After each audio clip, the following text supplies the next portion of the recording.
ചേച്ചി ഇവിടെയാണെങ്കിൽ 5-ാം ക്ലാസ് തൊട്ട് അറിയാം രേണുന്ന് പറഞ്ഞോളാം. ഇവിടെ രണ്ടാമത്തെ കല്യാണം ഈ കൊല്ലശ്രുതി. ഇവിടെ ആദ്യത്തെ കല്യാണത്തിൽ ഞങ്ങളെല്ലാം പോയി ഫുഡ് കഴിച്ചത്. കോട്ടയംകാർക്ക് അല്ലെങ്കിൽ ഞാലൂരിൽ താമസിക്കുന്ന എല്ലാവർക്കും അറിയാവുന്ന ഒരു കാര്യമാണ് അവിടെ ഉള്ള ഒരു ബിനു എന്ന് പറയുന്ന ഒരാളുമായിട്ട് കല്യാണം കഴിഞ്ഞു എന്നുള്ളത്. കല്യാണം കഴിഞ്ഞവരെ ഒന്നിച്ച് അല്ലെങ്കിൽ അദ്ദേഹം ഇപ്പം ഫാസ്റ്റായിട്ട് എന്തോ ജോലി ചെയ്യും. അതും ഇതിന്റെ എല്ലാം കാരണം ഈ ചാറ്റിംഗ് പ്രകാരമാണ് സുധീയുടെ ആദ്യ ഭാര്യ രണ്ടാം ഭാര്യ പിണങ്ങി പോകുന്നത്. അതുപോലെ തന്നെ ഈ രേണുവിന്റെ കുടുംബത്തിനും പ്രശ്നം ഉണ്ടാകുന്നതാണ്.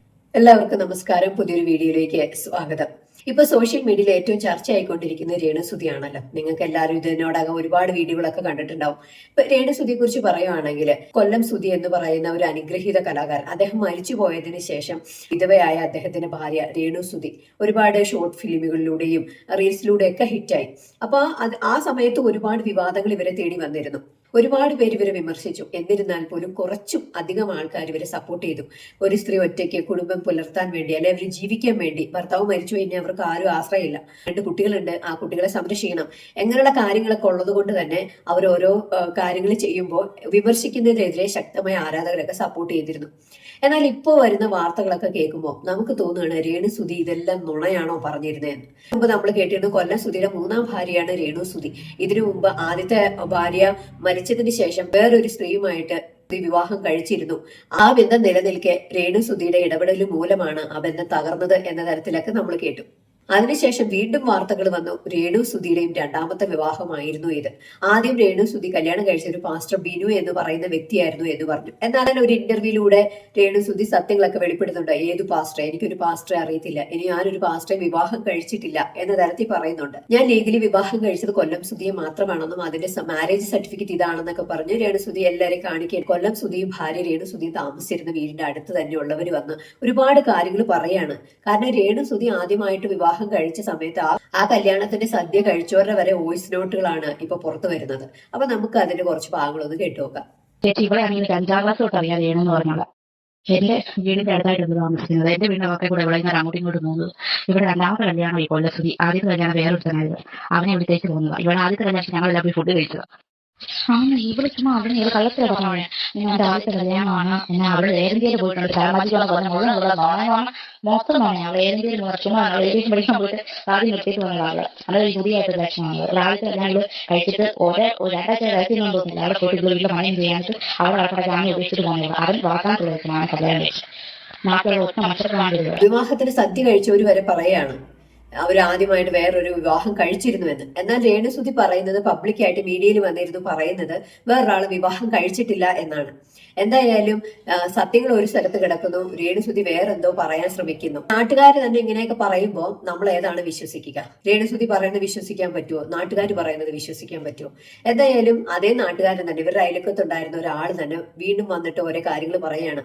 രേണുസുതി പറയുന്നതൊക്കെ പച്ച കള്ളമാണ്, അവൾ വിവാഹം കഴിച്ചിട്ടില്ല എന്ന് പറയുന്നത് നുണയാണ്. ഈ കൊല്ലം സുധി ഇതിനു മുമ്പ് ആദ്യത്തെ ഭാര്യ മരിച്ചതിന് ശേഷം വേറൊരു പെണ്ണിന് വിവാഹം കഴിച്ചിരുന്നു, അത് സത്യമായ കാര്യമായിരുന്നു. രേണുസുധിയുടെ ഇടപെടൽ മൂലമാണ് അവരുടെ ജീവിതം തകർന്നത് എന്ന് പറയുന്നു. അതിനുശേഷം കൊല്ലം സുധി ഇവരുടെ വീട്ടിലേക്ക് വന്ന് താമസിച്ചു. രേണുസുധിയുടെ ഇന്റർവ്യൂവിന്റെ ഒരു ഭാഗം കൂടിയുണ്ട്, അത് നിങ്ങളെ കേൾപ്പിച്ചു തരാം ഞാൻ. അതിനകത്ത് രേണുസുധി പറയുന്നുണ്ട്, വ്യക്തമായിട്ട് രേണു പറയുന്നുണ്ട്, എന്റെ ഇത് പ്രകാരം രജിസ്റ്റർ ചെയ്യുന്നതും പള്ളിയിൽ വെച്ചോ അല്ലെങ്കിൽ ആചാരപ്രകാരമോ വിവാഹം നടന്നാണ് വിവാഹം എന്നാണ് രേണു വിശ്വസിക്കുന്നത് എന്ന് പറയുന്നു. അങ്ങനെ പറയണമെങ്കിൽ ഈ കൈ പിടിച്ചു കൊടുക്കുന്ന വിവാഹം അസാധുവാണെന്ന് രേണുസുതി സ്വയം ഇൻഡയറക്റ്റ് ആയിട്ട് പറയുകയാണ്. അപ്പൊ അതൊന്ന് കേട്ടു നോക്കുക, അപ്പൊ നിങ്ങൾക്ക് മനസ്സിലാവും. വിവാഹം എന്നത് ഞാൻ ഉദ്ദേശിക്കുന്നത് താലികെട്ടാണ്, രജിസ്റ്റർ മാരേജ് ആണ്. വിവാഹം എന്ന് രേണുസുതി ഉദ്ദേശിക്കുന്നത് അത് തന്നെയാണ്. കല്യാൺകുഴിയിലുള്ള അദ്ദേഹം വന്നിട്ട് പറയുന്നുണ്ട്, പെന്തക്കോസ്തുകാരുടെ വിവാഹം എന്ന് പറഞ്ഞാൽ കൈ പിടിച്ചു കൊടുക്കുന്നത് മാത്രമാണ് എന്നാണ്. അപ്പൊ രേണുസുതി എടുത്തു പറയുകയാണ്, താലി കെട്ടുന്നതും രജിസ്റ്ററായിട്ട് വിവാഹം ചെയ്യുന്നതുമാണ് രേണുസുതി എന്ന നിലയിൽ ഞാൻ വിവാഹത്തെ കണ്ടിരിക്കുന്നത്. അപ്പൊ അതിന്റെ അർത്ഥം ഒരു കൈപിടിച്ച് കൊടുത്ത കല്യാണം നടന്നു എന്ന് തന്നെയല്ലേ അർത്ഥം? അതോടൊപ്പം അദ്ദേഹം പറയുന്ന വാക്കുകൂടി നമുക്ക് കേട്ടുനോക്കാം. രേണുസുതിയുടെ ഫസ്റ്റ് മാരേജിനെ കുറിച്ചാണ്. നമുക്ക് കോട്ടയംകാർക്ക് അല്ലെങ്കിൽ ഞാലൂരിൽ താമസിക്കുന്ന എല്ലാവർക്കും അറിയാവുന്ന ഒരു കാര്യമാണ് അവിടെ ഉള്ള ഒരു ബിനു എന്ന് പറയുന്ന ഒരാളുമായിട്ട് കല്യാണം കഴിഞ്ഞു എന്നുള്ളത്. കല്യാണം കഴിഞ്ഞവരെ ഒന്നിച്ച് അല്ലെങ്കിൽ അദ്ദേഹം ഇപ്പം ഫാസ്റ്റായിട്ട് എന്തോ ജോലി ചെയ്യും. അത് ഞാലൂരി കോട്ടയം അല്ല അവിടെ ഉള്ള എല്ലാം സുപരിചിതമായ ഒരു കാര്യമാണ്. പിന്നീട് രേണുവിന്റെ എയർ ഹോസ്റ്റസ് പഠനത്തിന്റെ സമയത്തായിരുന്നു അത് കഴിഞ്ഞാൽ തോന്നുന്നു മാരേജ്. ഇതൊക്കെ രീതിയിലുള്ള വിഭാഗമായതുകൊണ്ടും നമ്മുടെ നാട്ടിൻപുറങ്ങളിൽ ആ സമയങ്ങളിലൊക്കെ ഈ പഞ്ചായത്തിൽ പോയി രജിസ്റ്റർ ചെയ്ത് അല്ലെങ്കിൽ ലീഗലി രജിസ്റ്റർ ചെയ്തു അങ്ങനെയൊക്കെയുള്ള ഒരു പരിപാടികളാണ് വളരെ ചുരുക്കമായിരുന്നു. മാരേജ് അല്ലെങ്കിൽ പള്ളി അല്ലെങ്കിൽ പള്ളിയുടെ രജിസ്റ്ററിൽ ബന്ധക്കോസ് രീതി എന്ന് പറഞ്ഞാൽ അവരുടെ പള്ളിയുടെ രജിസ്റ്ററിലൊക്കെ ചെയ്തെടുക്കുക. ഇപ്പോഴാണ് അത് ഗവൺമെന്റിലൂടെ അപ്രൂവലായി ഗവൺമെന്റിൽ കൂടെ രജിസ്റ്റർ ചെയ്യേണ്ട ഒരു അവസ്ഥ വന്നത്. ആ സമയത്ത് അവിടെ വെച്ചായിരുന്നു ഈ കല്യാണവുമായി ബന്ധപ്പെട്ട 6 വീടുകളിലാണ് താമസിച്ചുകൊണ്ടിരുന്നത്. അപ്പോൾ താമസിച്ചുകൊണ്ടിരുന്നപ്പോൾ അവിടെ വെച്ചാണ് സുധി എന്ന് പറയുന്ന ആളുടെ മെസ്സേജ് അയക്കുകയും അതോടൊപ്പം തന്നെ ആ സുധിയുമായിട്ട് ചാറ്റിംഗ് ഉണ്ടാകുകയും ഇതിന്റെ എല്ലാം കാരണം ഈ ചാറ്റിംഗ് പ്രകാരമാണ് സുധിയുടെ ആദ്യ ഭാര്യ രണ്ടാം ഭാര്യ കണക്കി പോകുന്നത്. അതുപോലെ തന്നെ ഈ രേണുവിന്റെ കുടുംബത്തിനും പ്രശ്നം ഉണ്ടാകുന്നതാണ്. പിന്നീട് കോട്ടയംകാരെല്ലാം ഞാലൂർ താമസിക്കുന്നവർക്കെല്ലാം ഈ സംഭവത്തെക്കുറിച്ച്. പിന്നീട് സുധി ഇവരുടെ വീട്ടിൽ വരികയും ഇവരുടെ വീട്ടിലാണ് സുധി പിന്നെ താമസിച്ചുകൊണ്ടിരുന്നത്. ഞാലൂരിലാണ് സുധി താമസം. അങ്ങനെയാണ് ഈ സംഭവങ്ങൾ. അന്ന് വിശ്വാസമാണ്. ബന്ധുക്കോസുകാരെല്ലാം രീതി എന്ന് പറയും, വിശ്വാസത്തിന്റെ പുറത്ത് ഓരോ കാര്യങ്ങൾ കല്യാണമാണെങ്കിലും ഒരു കാര്യങ്ങളാണെങ്കിലും കൈപിടിച്ച് കൊടുക്കുക. ബന്ധുക്കോസ് രീതിയിലുള്ള കല്യാണം എന്ന് പറഞ്ഞാൽ താലി കെട്ടുവോ അല്ലെങ്കിൽ മോതിരവിടലോ മറ്റ് സ്വർണ്ണങ്ങളോ മറ്റൊന്നുമില്ല, കൈ പിടിച്ച് ഇങ്ങനെ കൊടുക്കുന്നു. പിന്നെ അവരുടെ പള്ളികളുടെ രജിസ്റ്റർ ചെയ്യുന്നു. ആ രജിസ്റ്റർ അവർ പള്ളിയിലൊക്കെ അന്വേഷിച്ചാൽ അവിടുത്തെ ബന്ധുക്കോസ് പള്ളിയിൽ അന്വേഷിച്ചാൽ കറക്റ്റ് കാര്യങ്ങൾ അറിയാൻ പറ്റും. കൂടുതൽ രേണുസുധി ഇങ്ങനെ പറഞ്ഞുകൊണ്ടിരിക്കുന്നതിനെ പറ്റി നമുക്ക് മനസ്സിലാകാൻ പറ്റും എല്ലാം കള്ളത്തരമാണ്. ഈ ജനങ്ങൾ ഇത് നമ്മളൊരു കാര്യം മനസ്സിലാക്കുന്നത് രേണുസുധിയെ കുറ്റപ്പെടുത്തുന്നില്ല, ഇങ്ങനൊരു കാര്യം ഉണ്ടെന്നുള്ള സത്യമാണ്. പിന്നെന്തിനാണ് ഈ മറ്റുള്ളവരെ ദേഷ്യപ്പെടുത്തുന്ന രീതി? പിന്നെ അങ്ങനെയില്ല ഞാൻ പവിത്രയാണ്, ഞാൻ വളരെ പരിപാലനമാണെന്നൊക്കെ ഈ പറയുന്നത്. ഒരു കാരണമാണ് ഈ കുടുംബങ്ങൾ രണ്ടും തകർന്നു. അഭിനു എന്ന് പറയുന്ന അവന്റെ കുടുംബം തകർന്ന് ഇവർ കാരണം, അതായത് സുധിയുടെ കുടുംബം തകർന്നു. പിന്നെ സുധി നിന്ന് ഏൽക്കുമായിരുന്നു, സുധി പിന്നെ കല്യാണം കഴിച്ച് കുടുംബം നടക്കുമായിരുന്നു. അപ്പം അതുപോലെ തന്നെ സുധിന സെക്കൻഡ് വൈഫിന്റെ അവരും നല്ല രീതിയിൽ ജീവിച്ചു പോയത്. ഇത് ഈ ഒറ്റൊരു കാരണം കൊണ്ടാണ് ഇതെല്ലാം തകർന്നു പോയത്. ദിവസം നമ്മൾ കണ്ടാണ് ചോറ് വാരി അല്ലെങ്കിൽ ബിരിയാണി വാരി കൊടുക്കുന്ന ഒരു സീൻ. പ്രതീഷ് എന്ന് പറയുന്നത് ആ പയ്യൻ അല്ലെങ്കിൽ അവരുടെ ഫാമിലി നല്ല രീതിയിൽ പോകുന്ന ഒരു ഫാമിലിയാണ്. കാരണം അവർ ടിക്ടോക്ക് വഴി കണ്ടത് 4-5 വർഷം മുമ്പ് അവരുടെ ജീവിതം എന്ന് പറഞ്ഞാൽ അവർക്ക് ടിക്ടോക്ക് വഴി കണ്ടു, അവർ പ്രണയിച്ചു, അവരതിനുശേഷം ഒരു മീറ്റപ്പ് വഴി കണ്ടു, തുടർന്ന് അവർ ജീവിതത്തിലേക്ക് വന്ന് നല്ല സന്തോഷത്തോടെ വരുന്ന ഒരു കുടുംബമാണ്. ആ കുടുംബം തകരുമെന്ന് എനിക്ക് തോന്നുന്നു. കാരണം ആ പെൺകുട്ടി കഴിഞ്ഞ ദിവസം ഈ സുധിയുടെ ചരമദിനത്തിന് വന്നിട്ട് പിന്നെ എന്റെ ഭർത്താവായിരുന്നു പരിചയപ്പെടുത്തുന്ന രീതിയിൽ പോലും ആയി. ഈ രേണുസുധിക്ക് ഇതൊന്നും തുറന്ന് പറയാൻ പറ്റത്തില്ല. കാരണം ഇതിലൊക്കെ ഒരുപാട് കള്ളത്തരങ്ങളും കള്ളികളും അല്ലെങ്കിൽ ഒരുപാട് കള്ളത്തരങ്ങളൊക്കെ ഇതിനകത്ത് ഒടിഞ്ഞു കിടപ്പുണ്ട്. ആദ്യത്തെ വിവാഹം വേർപെടുത്താനും ബന്ധം വേർപെടുത്താനും അല്ലെങ്കിൽ ബന്ധം വേർപെടുത്താൻ ആ വിവാഹത്തിന് മുന്നോട്ട് പോകാൻ പറ്റാത്ത ഒത്തിരി കാരണങ്ങളൊക്കെ ഒത്തിരി തുറന്നു പറഞ്ഞാൽ ഇപ്പോൾ നാട്ടുകാർ ഇതൊന്നും പറഞ്ഞാൽ ഞാലിയവരിലുള്ള ആൾക്കാരൊന്നും മണ്ടന്മാരൊന്നുമല്ല. കോട്ടയം ജില്ലയിലുള്ള ആൾക്കാർ അവർ ഇതേക്കുറിച്ച് കൂടുതൽ ഡീറ്റെയിൽസ് അവർക്കറിയാം. അവർ ഇത് ഒത്തിരി വലിച്ചയച്ചുകൊണ്ട് അവർ സമൂഹ മാധ്യമങ്ങളിൽ ഇപ്പം ഒരു ഈ ഇന്റർവ്യൂ ഒക്കെ ചെയ്യുന്ന പയ്യന്മാരുണ്ട്. പയ്യന്മാർ അവിടെ കോട്ടയം ഞാലിയവരി ഭാഗത്തൊക്കെ ഒരു 10 പേരോട് ഇതേക്കുറിച്ച് ചോദിച്ചു കഴിഞ്ഞാൽ അവർ ആണത്തോളം നല്ല ആൾക്കാരാണ്. അവർ നല്ല കാര്യങ്ങൾ ഈ ചാനലിൽ പറയും. ഇതുപോലുള്ള കാര്യങ്ങളെ കുറിച്ച് ആവശ്യമില്ലാത്ത കാര്യങ്ങൾ ചെകഞ്ഞു എടുക്കുന്നതും പറയാതെ അവിടെ വെച്ച് സ്റ്റോപ്പ് ചെയ്ത് നിർത്തുന്നതായിരിക്കും ഏറ്റവും നല്ലത്. എങ്ങനെയാണോ സ്റ്റോപ്പ് ചെയ്യുമോ വീഡിയോ എന്തൊക്കെ ചെയ്തുകൊണ്ട് സമാധാനത്തോടെ ജീവിച്ചു പോകുന്നതായിരിക്കും ഏറ്റവും നല്ലത്. അതല്ലാതെ ഈ പറഞ്ഞവരെ പിന്നെയും തെറി വിളിച്ചുകൊണ്ടിരുന്നാൽ അവർ പിന്നെയും ഓരോ കാര്യങ്ങൾ എടുത്തുകൊണ്ടിരിക്കും. എടുത്തുകൊണ്ടിരിക്കുന്ന ഒരുപാട് കാര്യങ്ങളുണ്ട് ഇതിനകത്ത് പറയാം. പേര് ഇന്റർവ്യൂകൾ ചെയ്ത് മറ്റുള്ളവരെ ദേഷ്യം പിടിപ്പിക്കുക, മറ്റു കാര്യങ്ങളൊക്കെ ചെയ്യുക. ഇവർ പറയുന്നത് 99% ചില കാര്യങ്ങൾ കള്ളമാണ്. ഇവർക്ക് എല്ലാ കാര്യങ്ങളും അറിയാം. അത് രണ്ടാമത്തെ കാര്യം, സുധിയെ വിറ്റ് അല്ലെങ്കിൽ സുധിയുടെ മകൻ എന്ന് പറയുന്ന ഒരാൾ ജീവിച്ചിരിപ്പുണ്ട്. മകന് ഒരുപക്ഷെ ഇച്ചിരി കാര്യങ്ങളൊക്കെ കുറച്ച് കാര്യങ്ങളൊക്കെ അറിയാം.